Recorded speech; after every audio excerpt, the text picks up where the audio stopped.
regarde la maison, puis la maison a dit « I want you ». Mon grand-père s'appelait Télesphore Lahaise. Et quand les seigneurs de Rouville sont arrivés dans la région, qui habitaient à Manoir-Campbell, et eux opéraient des moulins ici. Le long du ruisseau, il y avait des moulins, le moulin en barbe, le moulin en carde, la farine. Alors, ils avaient besoin d'un piqueur de meules. Et mon grand-père était un spécialiste. Alors, à ce moment-là, avec son père, ils sont venus s'installer dans la maison Guérin aujourd'hui. Plus tard, avec le temps et le nombre des années, c'est qu'ils ont déménagé ici, le grand-père Télesphore, et qui a eu, en fait, Thomas Lahaise, Blanche Lahaise, Alice Lahaise et ma mère Marguerite Lahaise. Et moi, je venais passer mes étés ici au complet. Alors, à ce moment-là, il y a ce qu'ils appellent aujourd'hui le chemin seigneurial, le chemin des moulins. Ça lui appartenait au complet, toute la pointe au complet. Et il y avait une sucrerie dans le coin, une des plus belles sucreries qu'il n'y avait pas dans la montagne. Et quand les Stotwick sont arrivés de la Pennsylvanie avec des pommiers, alors ce qui est arrivé à ce moment-là, c'est que le grand-père a commencé à planter des pommiers pour en faire un verger. Et puis ils se sont établis ici et ils ont cultivé la pomme.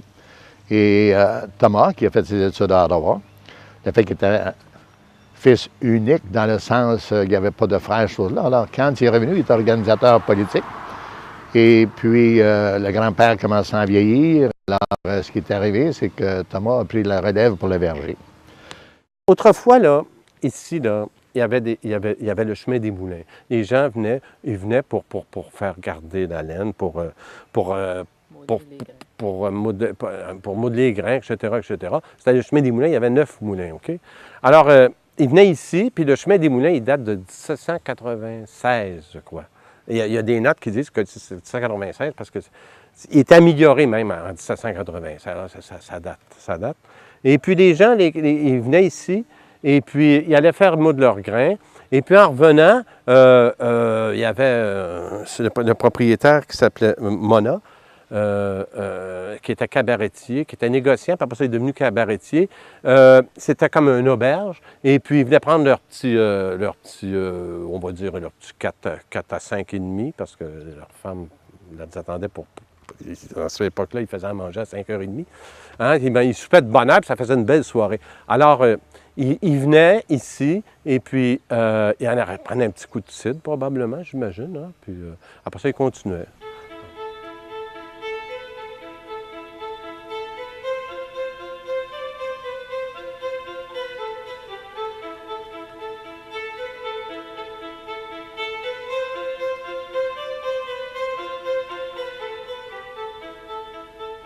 Si on revient au seigneur de Rouville, là, alors mon arrière-grand-père, grand-père qui opérait des moulins. Alors, après la saison, la monnaie à ce moment-là, c'était des roubles. Et le grand-père, mon arrière-grand-père et mon grand-père, s'en allaient au manoir Campbell. Le seigneur était là, il y avait une grande table, et il mettait les roubles là, sur la table. Et le seigneur séparait ça en deux, il disait « ça, mon lait, c'est ta part, et ça, c'est la part du seigneur ». Alors, c'est comme ça que ça se passait. Alors, mais la relation était excellente, effectivement. Ben oui, il n'y avait pas le choix, tu sais. Je pense que opérer les moulins, c'est opéré quand même par des seigneuries, hein, tu sais.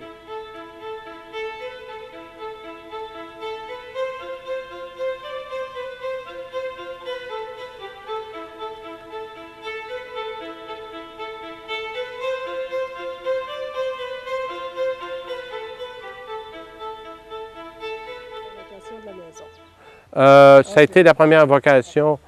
Voilà. Après ça, ce fut une grange.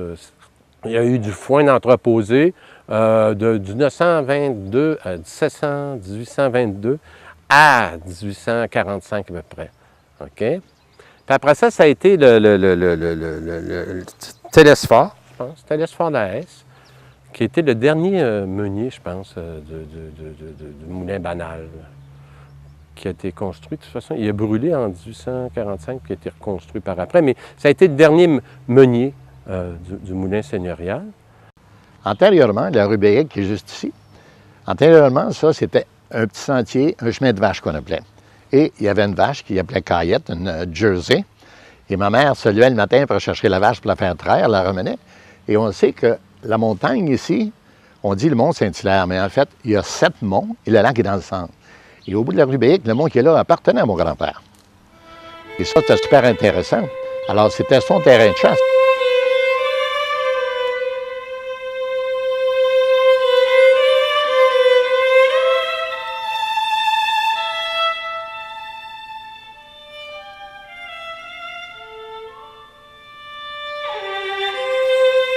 Qu'on appelle le chemin des lots, qui est la rue Noiseux, et qui est devenu une carrière avec le nombre des années.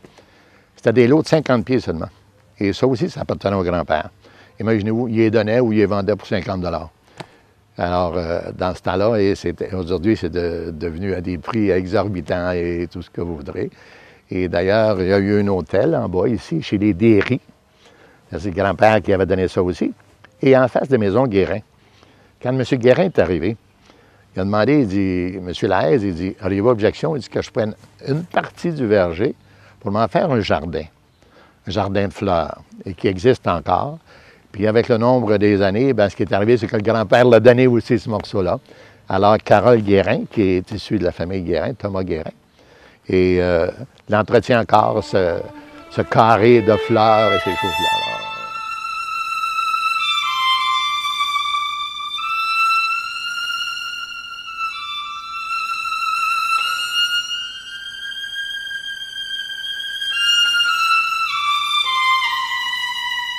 Thomas Lahaise avait l'usufruit de la maison.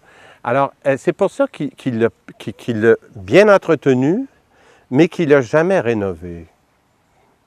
Qu'il l'a surtout pas rénové. Il aurait pu le restaurer s'il aurait eu plus d'argent, mais il l'a seulement bien entretenu. C'est le fait par lequel la maison a gardé son cachet unique.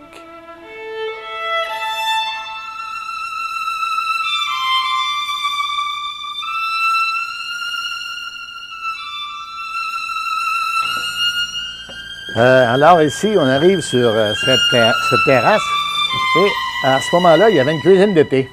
Et puis, il y avait des panneaux. Il y avait des panneaux ici. Et quand il voyait venir le mauvais temps, il venait et il fermait les panneaux. Et ma grand-mère, je me rappelle, il faisait le yogourt, on appelait ça du lait caillé. Et il faisait ça quand la tempête s'en venait ou le matin. Là, il prenait, c'était assuré. Alors ici, vous avez... une cuisine d'été qui était ici, là. Il y a une armoire qui est là, on peut voir. Le grand-père s'assoyait ici dans sa berçante, puis il regardait là, le domaine, là, puis il regardait ses pommes.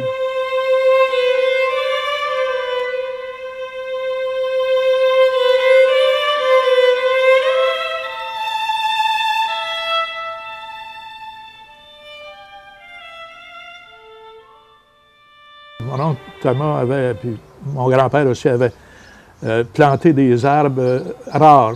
À une certaine époque, je pense à de la Cortland, de la jaune transparent, de la pomme grise, de la Saint-Laurent, des pommes qu'on retrouve presque plus ou pas du tout aujourd'hui. Il y en avait sur le terrain ici. Et comme n'importe quoi, il faut que ça soit entretenu. Si sans ça, c'est parce qu'il y a des pommiers qui étaient... Toute cette section-là, là, à un moment donné, le gouvernement, le ministère de l'Environnement, ils ont dit, ces pommiers-là sont malades, il va falloir les enlever. Donc, il a fallu les faire couper. C'est jamais agréable de faire poser ces gestes-là. Puis en 1980, il y a eu un gel, un dégel, c'est-à-dire, puis après ça, ça a un printemps hâtif. Même la plupart des pommiculteurs ont eu des dégâts épouvantables ici à la montagne de Saint-Hilaire. Et le gouvernement a même donné des subventions aux pommiculteurs pour enlever les vieux pommiers puis replanter d'autres pommiers. C'était parce que au mois, je ne sais pas, c'est au mois de mars ou fin février ou quelque chose comme ça. Ça a duré longtemps, même les bourgeons ont éclaté, la sève a monté dans les arbres, et puis après ça, l'hiver a repris de plus belle. Alors les arbres ont fendu, les branches ont fendu, puis c'était un désastre. Ça, c'est pour le verger, c'est des souvenirs vous me parlez de quelque chose qui peut avoir marqué, c'en est ça. Alors, quand je viens ici, là, c'est comme M. Church disait là, tout à l'heure. Quand je viens ici, je suis ailleurs. Lui, il venait du village. Mais moi, quand je suis ici, puis je viens de Montréal, imagine ce que ça me fait. Quand j'arrive ici, là, je fais le tour de mon terrain, je regarde mes pommiers, je regarde mes fleurs. Puis l'hiver, j'arrive en raquette, là, puis mon petit minou s'en vient avec moi. Je vais voir mes pommes, puis je vais faire des photos de ma maison. J'en ai des photos de ma maison. Je l'aime, si tu veux. Puis elle va vieillir très, très, très, très, très, très lentement. Hein? Plus que moi, puis ma blonde.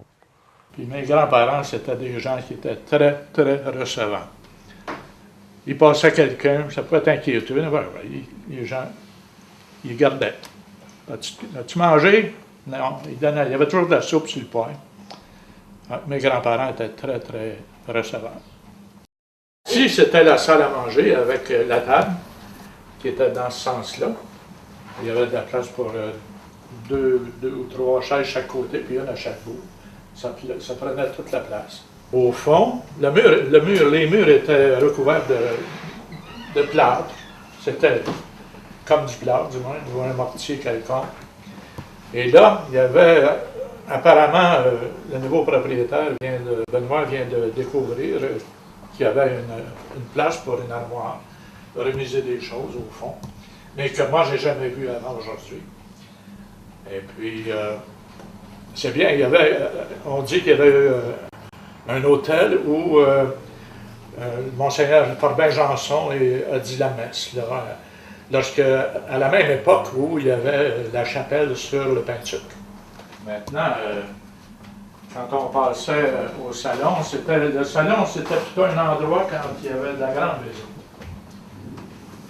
Vous allez voir l'autre pièce en entrant tantôt où c'était le salon de tous les jours, en bas de l'escalier qui monte au deuxième étage. Alors ici, il y avait un piano table qu'on appelle, qui était manufacturé à Toronto, un Williams qui date de 1867. Et c'était la place pour s'amuser. Quand il y avait de la visite, il passait ici, puis là, ça chantait. Tout le monde chantait. Il y avait des bons musiciens dans la famille. Là, il y avait un foyer qui n'opérait pas, mais il était là, en arrière de cette armoire-là. En fait, ça n'a pas changé du côté. Alors, on passe au salon. Ici, il y avait un récamier, 2 places. Il y avait un bureau, un secrétaire qui était. Ouais, non, il y avait une table ici. Et le secrétaire, puis il y avait oui, c'est un récamier. Puis là, il y avait un secrétaire. Non, excusez-moi. Il était là, un roll top qu'on appelle, sur ce mur-là. Puis là, c'était un divan, dans ce coin-là. Il y avait un vieux radio Marconi, là, à lampe, des radios à lampe, des anciens radios, à peu près comme ça. Ça fonctionnait bien. On écoutait une nouvelle. Albert Duquesne donnait une nouvelle. Je peux monter en haut. Ça, cette rampe-là existe depuis aussi loin que je puisse me souvenir. Alors ici, on a une chambre à coucher.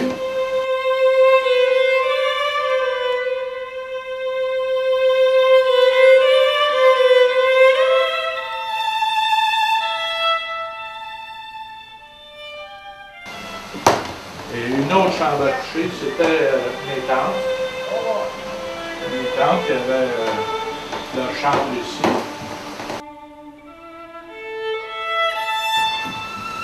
Alors ici, on passe dans la chambre des maîtres.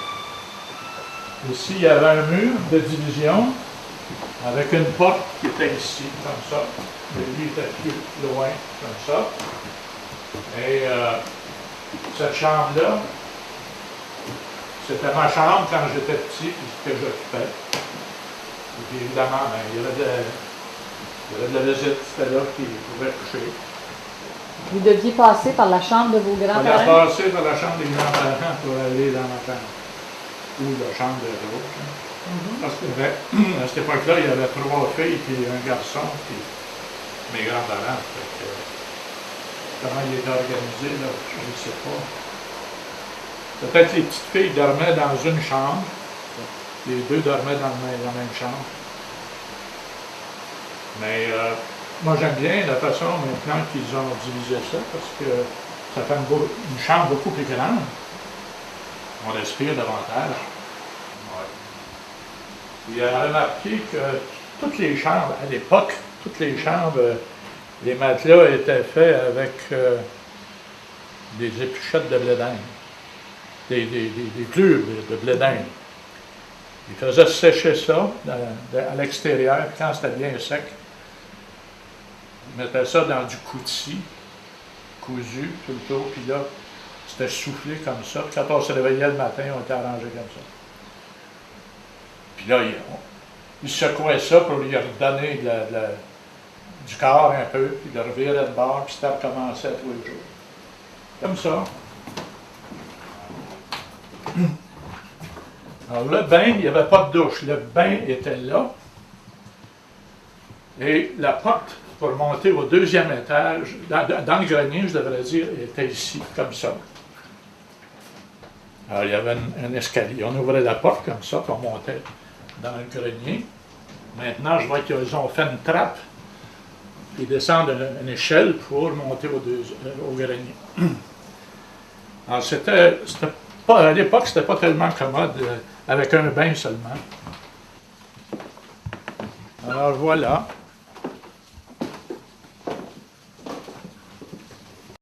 En parlant du sous-sol, peut-être qu'on peut ajouter qu'il y a une vieille légende qui dit qu'en dessous d'une grosse roche, il y aurait quelqu'un qui aurait été enterré là, dont le nom était Pierre Letellier de Saint-Just. Mon grand-père avait dit ça, mais quand on voit la grosseur du caillou, je pense pas que quelqu'un est assez fort pour enlever ça. Ça fait que c'est peut-être pas... disons que ça demeure une légende.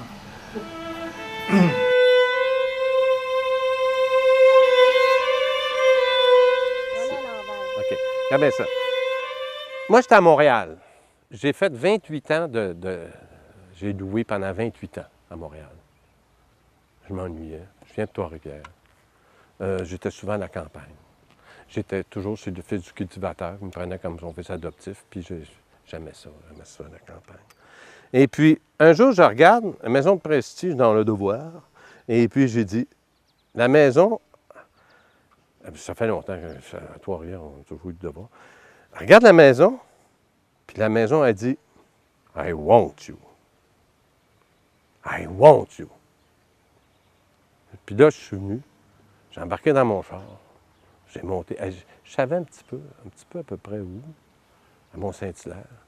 Puis là, je me vois là.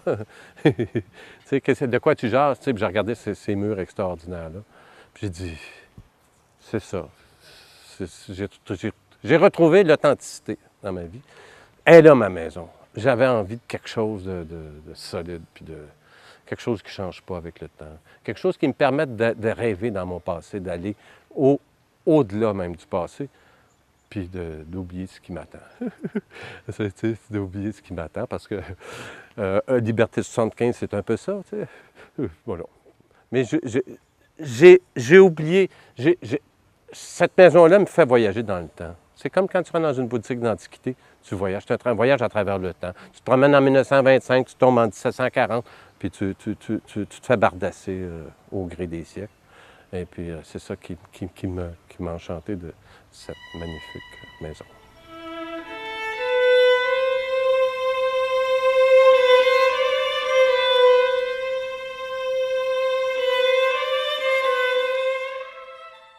Alors, je regarde Bertrand de Bournival. J'arrive là, dans la petite maison. J'ai dit, comment ça se fait que moi, qu'un bon petit technicien de Radio-Canada, qui va chez une dame qui habite dans cette petite maison de bois, puis moi, je voudrais acheter sa maison. On va me dire, on dégage. Hein? Mais je me suis aperçu que Bertrand de Bournival, c'était une femme de Shawinigan. Et puis, mes parents connaissaient bien Bertrand. Et puis, là, on s'est mis à jaser. Puis là, je me suis regardé, j'ai dit, on se croirait à la campagne ici. Ben, on est à la campagne. C'est vrai. Là, j'ai pris contact. Alors ça a fait le premier lien. Puis après ça, on s'est revus. Puis on oubliait de parler de la maison. Et puis, mais c'est revenu tranquillement. Puis là, bon, on a négocié, puis on s'est arrangé ensemble. Puis, mais elle ne voulait pas la vendre à n'importe qui. C'était une femme qui avait du cœur. Et puis elle était un peu comme moi. Puis elle est décédée. Mais je garde un bon souvenir de Bertrand. Quand je suis arrivé ici, j'ai recherché des Autochtones, c'est-à-dire des gens de la place. J'en ai trouvé 2 piliers ici. Georges-Henri puis Martin. Puis là, un beau jour, ils sont arrivés comme par hasard pour faire, genre, inspecter pour savoir qui j'étais. Tu sais, hein? Qu'est-ce qu'il va? Il va-tu rester longtemps ici? Puis ça, puis ça, puis ça, puis ça. Puis là, je les ai connus, puis c'est devenu... j'ai beaucoup d'affection pour Georges-Henri, puis Martin, c'est mon ami. Et puis, il me raconte l'histoire de Mont-Saint-Hilaire. Moi, j'aime ça, faire raconter des histoires. Et puis, des fois aussi, c'est que... mon apport à moi, c'est comme le Français qui arrive dans un village. Les gens qui vivent dans la forêt, des fois, oublient la forêt. Les gens qui vivent dans les villages oublient le côté champêtre avec l'église, le clocher, les montagnes. Et puis moi, j'ai comme ravivé ça un petit peu. C'est comme si j'étais arrivé et je dis, j'aurais pas fait la morale, j'ai pas rien dit, mais je sais bien que Georges, à un moment donné, est venu me demander des barils, Georges-Henri Leduc. J'ai compris. J'ai dit, j'ai donné 4 barils. Ça m'a fait plaisir. Mais des fois, c'est ça, tu sais, faire attention, parce que faut y aller doucement avec les gens, là, doucement, puis les écouter beaucoup. Mais des fois, il faut leur rappeler des choses. Puis, ben, peut-être que c'est ça que j'ai remis des barils à Georges-Henri, qui venaient de chez lui. Puis ça m'a fait bien plaisir, parce que maintenant, je sais qu'il en prend soin, puis qu'ils sont là, puis qu'il est bon, qu'il en est fier.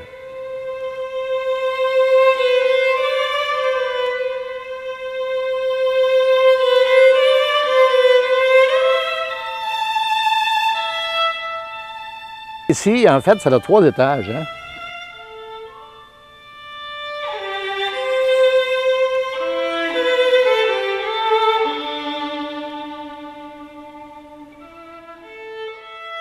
Alors, en arrière, vous avez quand même un étage qui est tout en belle pierre.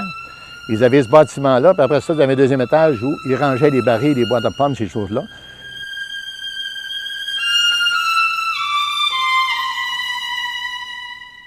Puis les vrais barils de pommes. Et les barils de pommes étaient fabriqués par M. Leduc, ici. Vous saviez ça? Oui. Les barils étaient fabriqués là. Dans l'ancien moulin Stadwick. Il y avait les classeuses à pommes. Alors, c'est ici que les pommes partaient pour se rendre sur le quai à Saint-Hilaire, à la barge de M. Rouette. Il s'en allait aux Trois-Rivières avec ça. C'est là où, en fait, les doyens, là, le matin, se réunissaient. Alors, c'est toujours frais, là, peu importe la température, c'était toujours frais dans ce bâtiment-là. Alors, je me rappelle, ça m'intéressait, hein, étant petit garçon, quand je venais passer mes étés sans me répéter. Alors, j'avais hâte que ces gens-là du 3e âge arrivent, puis je les écoutais, tu sais, religieusement. Ça m'a toujours intéressé, tu sais. Alors, c'est pour ça que j'ai des souvenirs de ce moment-là, là, d'époque, et de ce qui pouvait se passer un peu, ces choses-là, là, tu sais, là. Il y avait tellement des... Il y a eu les dairies aussi un peu plus haut que chez moi. Et là aussi, le soir, là, c'était Mademoiselle Réa de Lutenay qui avait ça, ce petit magasin-là. Et puis le poêle à bois, puis ça jouait aux cartes, là, pour une orange. C'était pas des farces, ça, là. Et les gens d'installer pour l'électricité, c'était un fanal, hein. Pardon. Alors, ils arrivaient avec leur fanal, puis peut-être leur fanal, puis tous les soirs, ça se réunissait là, chez Mademoiselle de Lutenay, là. Et puis, il y avait M. Louis et Françoise Carignan qui était plus loin que chez moi en arrière, qui étaient les quêteux de l'époque, qui étaient frères et sœurs, et vivaient sur un plancher de terre. Il ne reste que des vestiges du solage de pierre, mais le plancher est en terre. Et ma mère, tous les soirs, partait ici. Elle traversait, elle passait dans le boisé, puis elle allait leur porter de la nourriture. Louis et Françoise Carignan, d'ailleurs, qu'à un moment donné, je pense 15 ou 20 ans, ils ont publié un calendrier des quêteux. Et ils sont sur la page frontispice. On pourrait sûrement retrouver ça dans les archives, là, ce serait intéressant, ça. Louis et Françoise Carignan. Et d'ailleurs, le testament qu'ils ont légué, C'est moi qui l'ai chez moi, puis c'était la pipe de plâtre, qui était par le notaire des Rochers, Émile Desrochers à l'époque à Saint-Hilaire. C'est lui qui a fait le testament, c'est un bout de papier, imaginez. Il n'y avait rien, c'est pour le monde, hein, tu sais. Et c'était beau.